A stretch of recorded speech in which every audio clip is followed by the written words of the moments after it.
Hello guys, good evening to once again welcome you on my YouTube channel Learn with Concept by Archana Sharma. Now हम preamble को continue कर रहे थे। हम preamble of Indian constitution के बारे में पढ़ रहे थे।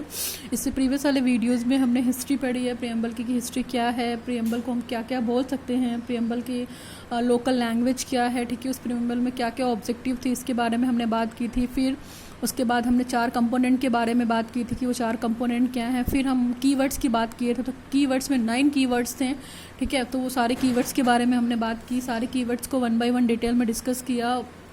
आई होप आपको क्लियर हो गया होगा। अभी हम प्रियम्बल का एक लास्ट पार्ट कोशिश करते हैं ख़त्म करने की। ये इम्पॉर्टेंट है, आपको पता होना चाहिए।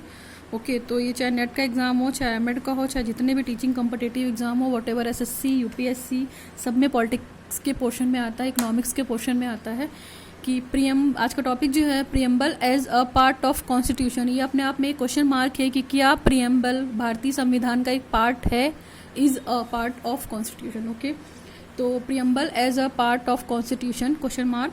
पहला पॉइंट इसमें डिस्कस करते हैं बेरीबेरी यूनियन केस। ये बेरीबेरी यूनियन केस था जो 1960 में हुआ था, लेकिन इस केस से ये निकला था कि ये प्रियम्बल पार्ट नहीं है, ठीक है। उन्होंने इसको बोला था not a part. Beriberi union case को हम पार्ट नहीं बोलते हैं प्रियम्बल का, जो कि 1960 में आया था, आप इस चीज़ को ध्यान रखिएगा। फिर केशव नंदा भारती केस जो 1973 में था। Kesavananda Bharati case, I repeat it again, 1973 is a part, ठीक है। इसको जो केशव नंदा भारती केस था, इसको हम प्रियम्बल का पार्ट कंसीडर करते हैं, ठीक है। इनमें वो पॉइंट्स हैं कि क्या क्या चीज़ें प्रियम्बल के बारे में बोली गई थी और क्या क्या इंक्लूडेड है और कौन सी चीज़ नॉट इंक्लूडेड है। ओके, तो केशव नंदा भारती केस जो 1973 में अडॉप्ट था, ये प्रियम्बल का पार्ट है। फिर LIC of India case, LIC of India case में 1995 में आया था। इसको हम लोग इंटीग्रल पार्ट करते हैं, यानी कि integral part in the sense की कॉन्स्टिट्यूशन के साथ इसको जोड़ते हैं, इसको ऐड करते हैं। फिर enacted at the end, after and rest of constitutional was already enacted, यानी कि enacted से पहले और उसके बाद, यानी इंडिपेंडेंस से पहले और इंडिपेंडेंस के बाद जो भी चीज़ें हैं हमने कॉन्स्टिट्यूशन में ऑलरेडी इनेक्टेड कर दी हैं, ऐड कर दी हैं।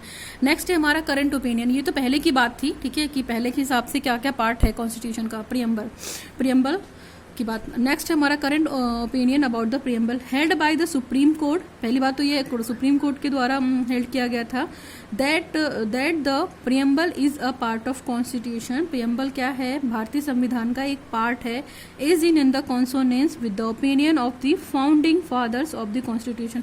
जो भारत के संविधान के जनक हैं डॉक्टर भीमराव अंबेडकर, ठीक है, उनके बारे में कंसोनेंस था, एक तरीके से उनका ओपिनियन था कि preamble is a part of constitution. जब उन्होंने इसको पढ़ा था तो उन्होंने ये सारी चीज़ें देख कर रखी थी और बोल कर रखा था कि ये सारी चीज़ें भारत के हित में हैं और इसी प्रियम्बल में भारत का भविष्य है।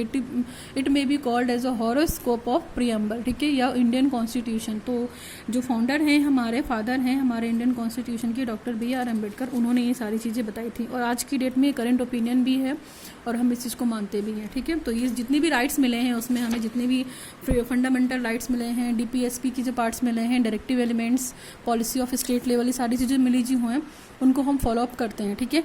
और बिना कॉन्स्टिट्यूशन के हम अपनी कंट्री को रन नहीं करा सकते हैं, क्योंकि फिर आपस में सब लड़ने लगेंगे, झगड़ने लगेंगे और सभी बोलेंगे कि हमको ये राइट मिला है, हमको वो राइट नहीं। तो राइट की भी बात कॉन्स्टिट्यूशन करता है। However 2 things should be noted. दो चीज़ें नोट की गई थी इसमें। पहला तो है, पहला पॉइंट देखिए आप, the preamble is neither a source of power to legislation nor the prohibition upon the powers of the जो लेजिस्लेशन है, प्रियम्बल ना तो उसका क्या है सोर्स है किसी तरीके का, ना ही उसको पावर है किसी भी चीज़ को रोकने का। इस चीज़ को ध्यान रखिएगा कि प्रियम्बल क्या है, एक ऑब्जेक्टिव है, एक हॉरोस्कोप है, एक टोन है इंडियन कॉन्स्टिट्यूशन का, जो ये बताता है कि हमारे भारत देश का भविष्य कैसा होगा। उसमें जो आर्टिकल्स की बात की गई हैं, चाहे वो फंडामेंटल राइट्स की बात की गई हो, ह्यूमन राइट्स की बात की गई हो, जितने भी आर्टिकल्स रिलेटेड है रिलीजन से, वो सारी चीज़ें हैं, ठीक है। ये किसी तरीके का पावर नहीं है कि किसी भी चीज़ को मतलब आप यूज़ करें, ठीक है। इट इज़ नॉन जस्टिकेबल, ठीक है। नॉन जस्टिकेबल का मतलब है कि किसी के साथ अन्याय की भावना नहीं रखेगा। That is the provision are not enforceable in the courts. और प्रोविज़न को फॉलो करने के लिए या कॉन्स्टिट्यूशन को फॉलो करने के लिए किसी भी तरीके से फोर्स नहीं करेगा कोई। अगर वो भारत का नागरिक है तो वो किसी भी धर्म का हो, चाहे वो किसी भी जाति का हो, चाहे वो किसी भी कलर का हो, इसके बाद चाहे वो किसी भी कल्चर का हो, उसको यहाँ पे रहने का अधिकार है। Diversity in unity in diversity के कॉन्सेप्ट को फॉलो करता है हमारा इंडियन कॉन्स्टिट्यूशन, ठीक है, प्रियम्बल। तो नेक्स्ट है हमारा preamble can be amended. Preamble को कब अमेंड किया गया था, मैंने आपको प्रीवियस वाले वीडियोज़ में बताया था कि 1976 में सबसे पहली बार अमेंड किया गया था और वही लास्ट है। अब तक सिर्फ जो प्रियम्बल में अमेंडमेंट हुआ है वो केवल एक बार ही हुआ है, और जिसको हम लोग बोलते हैं 42 CAA। 42 CAA it means constitution amendment act, जो 42nd था, ठीक है, बस एक वही है जिसमें तीन बोल सकते हैं तीन बेसिक फीचर थे। एक तो सेक्युलर था, दूसरा सोशलिस्ट था, इसके बाद क्या था, इंटीग्रिटी था। तो ये चीज़ें बाद में उसी समय पे इसकी बेसिक फीचर्स में एडअप की गई थी, ठीक है। सेक्युलर था, सोशलिस्ट था और इसके बाद इंटीग्रिटी था। ये 1976 में था और इसके बाद कोई भी चेंजेस नहीं किए गए हैं। जो उसके बेसिक फीचर्स हैं वो सारे ऐसे ही हैं। तो हम उसके basic but not basic features, preamble को हम चेंज कर सकते हैं, लेकिन क्या बेसिक फीचर्स को चेंज नहीं कर सकते। अगर हम मान लीजिए कुछ और ऐड करना चाहते हैं, लेकिन जो उसका मोटो होगा, जो हमारे प्रियम्बल में 9 कीवर्ड्स हैं, उनका मोटो, वो पर्पस वही सॉल्व होना चाहिए, बस हम वो चेंज कर सकते हैं, लेकिन बाकी प्रियम्बल हमारा एज इट इज़ रहेगा, ठीक है। हम पूरी तरीके से उस प्रियम्बल को चेंज नहीं कर सकते हैं। आप 1-2 वर्ड इधर उधर कर सकते हैं या ऐड कर सकते हैं, जो क्या हो, DPSP यानी कि डायरेक्टिव प्रिंसिपल जो बनाता है स्टेट पॉलिसी, उसके फेवर में हो और मॉडिफाइड हो, तो ही हम ऐड कर सकते हैं, प्रियम्बल को अमेंड कर सकते हैं, अदरवाइज नहीं कर सकते हैं। और उसके बेसिक फीचर्स को बिल्कुल नहीं कर सकते हैं, जो मतलब सॉर्ट आउट होता है। तो तीन ये बेसिक फीचर्स ऐड किए गए थे उस टाइम पे, ठीक है। सेक्युलर है, इसके बाद सोशलिस्ट है, इसके बाद इंटीग्रिटी। तो ये तीनों वर्ड को आप याद रखिएगा। नाउ थोड़ा सा बात करते हैं major facts about the preamble. कुछ मेजर बातें याद करते हैं। नॉन जस्टिकेबल है, ये अन्याय की बात नहीं करता है, सभी के साथ सेम जस्टिस की बात करता है। Is a part of constitution, हाँ पता है आपको कि ये कॉन्स्टिट्यूशन का पार्ट है। एडेड एट द एंड, और सबसे लास्ट में इसको ऐड किया गया है। जब हमारा कॉन्स्टिट्यूशन बन गया है उसके बाद इसको ऐड किया गया है, ठीक है। और ये 42 सेकेंड अमेंडमेंट था जिसमें SSI आया था, मैंने पीछे बताया था आपको। ओनली 1 अमेंडमेंट, और अभी तक जो देखा जाएगा हमारे इंडियन प्रियम्बल में, कॉन्स्टिट्यूशन में सिर्फ एक बार अमेंडमेंट हुआ है 1976 में, ठीक। और जिसमें जस्टिस की बात की गई, तो जस्टिस भी 3 तरीके थी, सोशल थी, पॉलिटिकल थी, इकोनॉमिकल थी। कहाँ से ली गई थी, वो रशियन रेवोल्यूशन से ली गई थी।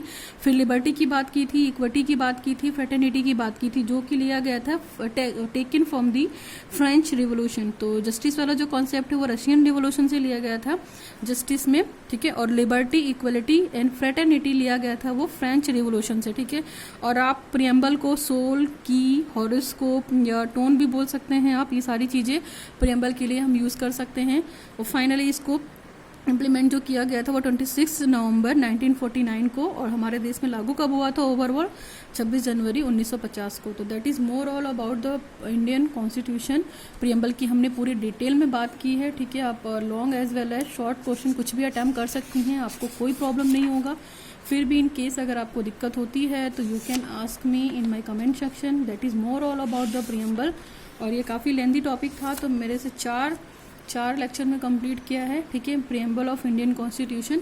तो ये फटाफट एक बार समरी कर लेते हैं कि हमने क्या क्या पढ़ा था। प्रियम्बल में क्या क्या था, इंट्रोडक्शन था, एसेंस था, आइडेंटिटी कार्ड था, ये सारी चीज़ें थी, सोल था, कॉन्स्टिट्यूशन था, नोबल विजन था, इसकी अपनी एक बेसिक फिलॉसफी थी जिसको एक्सप्लेन किया गया था। और ये जो फादर जो कॉन्स्टिट्यूशन को बना रहे थे उनका डिज़ायर था, उनका ड्रीम था, और ये अमेरिका से लिया गया था, आपको पता है। और जो कॉन्स्टिट्यूशन बेस्ड है वो ऑब्जेक्टिव रिवोल्यूशन पे बेस्ड है, ठीक है। और जो इसका ड्राफ्ट पेश किया था वो JL नेहरू ने पेश किया था, ठीक। और इसको बनने में 2 साल 11 महीने 18 दिन का टाइम लगा था, ठीक। और अप्लाई कब हुआ था, वही 26 नवंबर 1949 में असेंबली में आ गया था, और इसके बाद 26 जनवरी 1950 को लागू हुआ था। It may be said at the tone of the Indian constitution, फिर इंट्रोडक्शन भी बोल सकते हैं इसको। तो ये था। इसके बाद हमने एज इट इज़ पूरा प्रियम्बल पढ़ा, और आपको इसको मैंने याद करने के लिए ट्रिक भी दी थी, SEDRJLEF। आप इसके माध्यम से आप इसको ईजी वे में याद कर सकते हैं, याद हो जाएगा। और ये फॉर्मेट एज इट इज़ रहेगा, इसमें आपको कुछ भी ऊपर नीचे नहीं करना है। नाउ कंपोनेंट की बात की थी, 4 कंपोनेंट थे, ठीक है। सोर्स कंपोनेंट में सोर्स क्या था, अथॉरिटी क्या थी, पीपुल की अथॉरिटी थी। नेचर की बात की थी, तो नेचर में सोवरन था, सेक्युलर था, डेमोक्रेटिक था, और रिपब्लिक पॉलिटिशियन थी। इसके बाद इसकी ऑब्जेक्टिव की बात की गई थी, तो ऑब्जेक्टिव में जस्टिस था, लिबर्टी, इक्वलिटी, यानी ये सारी चीज़ें थी, ठीक है। फ्रेटर्निटी इंक्लूडेड है, इसको कब अडॉप्ट किया गया था। इसके बाद कीवर्ड्स की बात की थी, तो 9 कीवर्ड्स थे, मैंने आपको बताया, और उन 9 कीवर्ड्स में सबको डिस्कस भी किया गया है। Sovereign, socialist, secular, democratic, Republic, justice, liberty, equality and fraternity. तो ये कीवर्ड्स आप याद रखिएगा। इसके बाद 1 by 1 सोवरन डिस्कस किया था, ठीक है। तो सोवरेन बताया था उसके बारे में। फिर उसके बाद सोशलिस्ट की बात की थी, सोशलिस्ट बता दिया था सोशलिज्म क्या है, डेमोक्रेटिक सोशलिज्म क्या है, ठीक है, हमारे इंडिया में किस टाइप का स्टेट है, और टाइप्स ऑफ स्टेट भी बताए थे आपको, एथिस्टिक, थियोक्रेटिक। इसके बाद सेक्युलर स्टेट की बात की थी हमने, फिर पर्टिकुलर सेक्युलर की बात की थी। और आपको पता है इंडिया क्या है, सेक्युलरिज्म है, यानी कि धर्मनिरपेक्षता है, सेक्युलर कंट्री है, इसके बारे में बात की थी हमने। फिर सेक्युलर को पर्टिकुलर डिफाइन किया था, डिस्कस किया था। और आर्टिकल 25 की बात की थी कि फंडामेंटल राइट से रिलेटेड है, फ्रीडम ऑफ द रिलीजन, ठीक है। नेक्स्ट बात की थी हमने डेमोक्रेसी को डिफाइन किया था कि डेमोक्रेसी क्या है, टाइप्स ऑफ डेमोक्रेसी क्या है, इंडिया में किस टाइप की डेमोक्रेसी है, इनडायरेक्ट काइंड ऑफ डेमोक्रेसी है, और यूएसए और सिंगापुर वगैरह में डायरेक्ट काइंड ऑफ डेमोक्रेसी है। नाउ रिपब्लिक की बात की तो रिपब्लिक में भी हमने बात की थी कि डेमोक्रेटिक पॉलिटिक्स बताई थी आपको, मोनार्च बताया था, रिपब्लिक बताया था। मोनार्च का मतलब यही बताया था कि राजा का बेटा है तो राजा बनेगा, ठीक है, राजा की फैमिली है तो सारे भी जितने भी जनरेशन आएंगे वही शासन करेंगे, पर्टिकुलर कोई बाहर की जनता या शासन नहीं कर सकती। बट हमारे इंडिया में क्या है, वो डायरेक्टली है, उसको हम इलेक्ट करते हैं। फॉर एग्जाम्पल जैसे प्रेसिडेंट को चूज़ किया गया तो किसके माध्यम से किया गया, इलेक्ट के माध्यम से किया गया है, ठीक है। तो अगर हम प्रेसिडेंट राष्ट्रपति कोविंद की बात करते हैं तो क्या है, वो ऐसी कैटेगरी के हैं, बट वो क्या है, प्रेसिडेंट है, ठीक है। तो यहाँ पे जाति का भेदभाव भी नहीं है। जस्टिस की बात की थी मैंने, जस्टिस को डिफाइन किया था, सोशल, इकोनॉमिकल एंड पॉलिटिकल, ठीक है, पूरा टोटल बता दिया था आपको। और एक की समरी थी, समरी इसलिए मैंने दिखा दी कि जो जस्टिस वाला कॉन्सेप्ट है वो रशियन से लिया गया था, इस चीज़ को मोटा मोटा याद रखिएगा। नो लिबर्टी वाला जो कॉन्सेप्ट है उसको मैंने फ्रांस से लिया गया, तो इस चीज़ को याद रखिएगा, ठीक है। इसके बाद इकोनॉमिक वाला जो इक्वलिटी की बात की हमने, ठीक है, इक्वलिटी में बता दिया आपको कि क्या क्या है, सिविक है, पॉलिटिकल है, इकोनॉमिकल है, पूरा डिटेल में डिस्कस कर दिया है, आपको कोई दिक्कत नहीं होनी चाहिए इसमें। फ्रेटर्निटी की बात की हमने कि ये भी फ्रेटर्निटी भी क्या है, एक की है, ठीक है, की टर्म है, और आपको याद करना है। सिग्निफिकेंस भी बता दिया था कि फ़िलोसफी इसकी अच्छी है, फंडामेंटल वैल्यूज़ हैं, और ये ग्रैंड है, नोबल है, विज़न है, हॉरोस्कोप है, मोस्ट प्रीशियस पार्ट है हमारे इंडियन कॉन्स्टिट्यूशन का। इसको हम लोग सोल भी बोल सकते हैं, की भी बोल सकते हैं, ज्वेल सेट एंड प्रॉपर यार्डक सीट भी बोल सकते हैं, ठीक है, यार्ड स्टिक। और फिर ये भी बताया था कि प्रियम्बल को हम preamble as a part of constitution consider करते हैं, और कौन कौन सी चीज़ें कंसीडर्ड हैं, कौन कौन सी चीज़ें कंसीडर्ड नहीं हैं, करंट ओपिनियन के बारे में बताया हमने आपको, ठीक। इसके बाद हमने प्रियम्बल को बताया कि एक बार ही अमेंडमेंट हुआ है अभी तक उसमें, ठीक है। और एससी सैड बेरूबेरी, जो ये 1960 एससी वाला जो है, ये एससी सैड सैयदन सेड जो बेरूबेरी 1960 में केस था, ये रॉन्ग ओपिनियन था अबाउट द इंडियन कॉन्स्टिट्यूशन, ठीक है। और अमेंडमेंट केवल एक बार हुआ है 1976 में, 42 अमेंडमेंट जिसको बोलते हैं constitution of amendment act, SSI, ठीक है। नेक्स्ट हमारा मेजर फैक्ट के बारे में बात की थी, तो मेजर फैक्ट में बता दिया था आपको सारी चीज़ें, जस्टिस कहाँ से लिया गया है, सारी चीज़ें।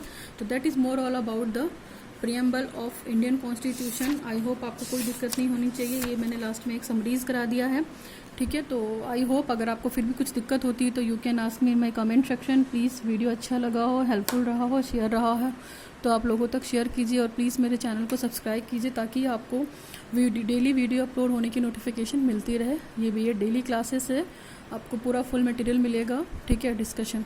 Now thanks for watching the video, signing off Archana Sharma, learn with concept.